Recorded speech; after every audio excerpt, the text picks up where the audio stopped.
Eliud Kipchoge. This guy, I'm telling you people, this guy.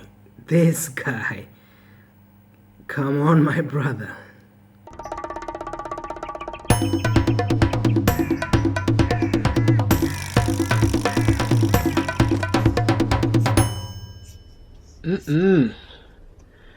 Come on, my brother. One of my favorite sportsmen these days is Eliud Kipchoge.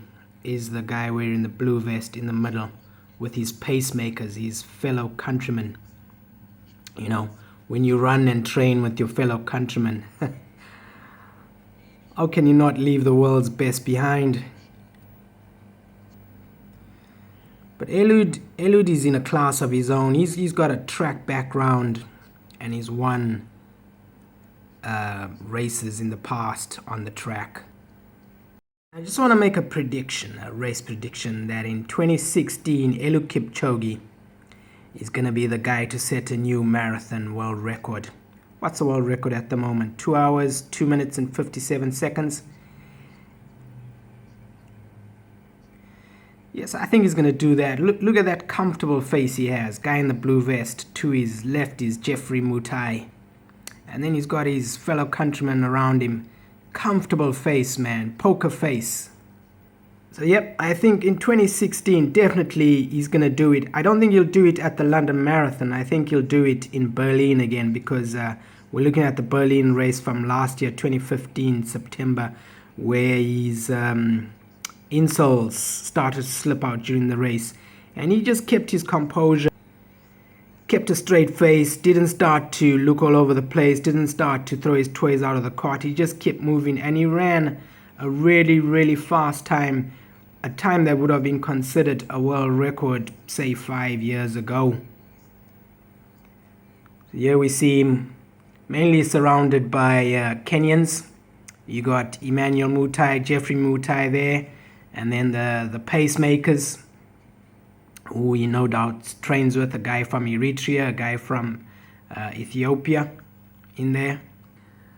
But the marathon runners these days are not playing around with fitness, people. You know, Usain Bolt, hats off to him, he does his world record in 10 seconds. But to run at world record pace for 2 hours, these guys are running close to 20, 21 kilometers an hour for 2 hours, you know, maybe even 22 sometimes, who knows. That's no mean feat, you know. Hats off to these guys. Eliud Kipchoge is the horse I would really like to put money on. I mean, look at the cadence of these guys. Look at the leg turnover. You know, this is like Chris Froome on a bike. These guys are just spinning their legs away. Hey, spinning their legs away. And let me show you how Eliud Kipchoge seems to just be skipping on the floor. He's tapping the floor. Just tap, tap, tap, tap, tap. That's like a skip. Look at them.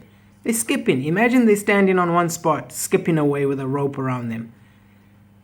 That's brilliant technique compared to mine. Compared to mine, I'm just not happy with my running.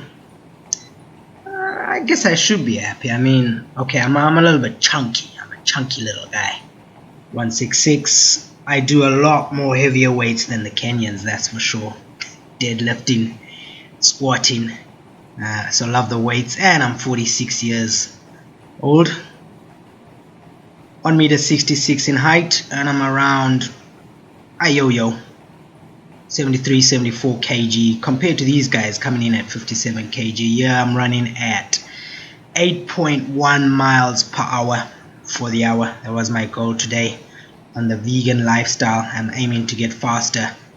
Every time I jump on the treadmill, I take it up. But my cadence is a little bit lower than these guys, but obviously my power output, my power to weight ratio is lower. Let's come back to Eliud. At this point in this Berlin Marathon, this is where he starts to put the hammer down on the guys. And he's in good company, good world-class company. He's got the two Mutais there, Kiptanui and one Ethiopian runner. And there you see Jeffrey Mutai. Look at that stride length, people. Enormous stride length, and they're still pulling away from him. Wow. Look at that. Look at that. Look at that. Look at that. He's close on to sprinting. I wouldn't be able to stick with these guys for 400 meters, not even a mile. I couldn't even do a mile at these guys' pace, and they're clocking out 450s. Look at that poker face. Look at that. Look at that. Look at this guy. He reminds me so much of Gabriel Selassie in his running technique. You know, just taps out the ground, tapping it out. Brilliant runner. No strain on his face. Nice and relaxed. Mouth is closed. His technique hasn't changed.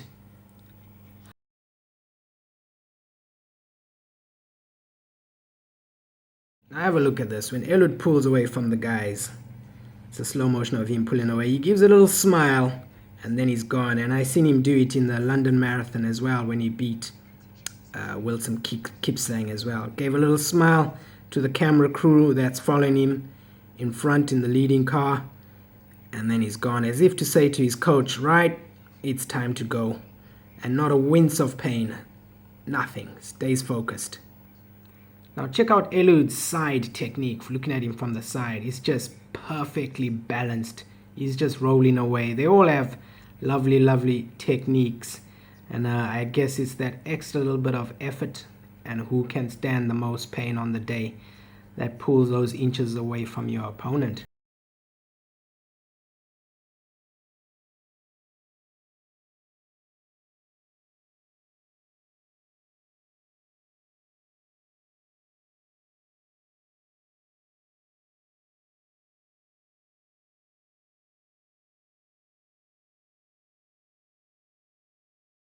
I think this guy leading one of the top female athletes, he's a pacemaker, has got to be the most annoying pacemaker in the world. Look at him. Every 5 to 10 seconds, he glances over his shoulder.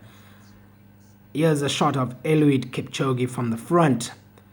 Brilliantly balanced runner. I just absolutely love his technique. Absolutely love it. Look at that. Huh? Look at that.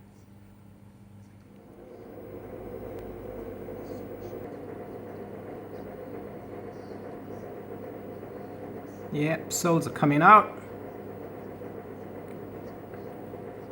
So it was Eliud's insoles that I think spoiled the party on the day. He could have gone under the world record, but his insoles came out, as we can see, and after all that he remained focused, and he was only 1 minute away from the world record. But mark my words, Eliud Kipchoge is definitely going to be the world's next new record holder in 2016. Definitely.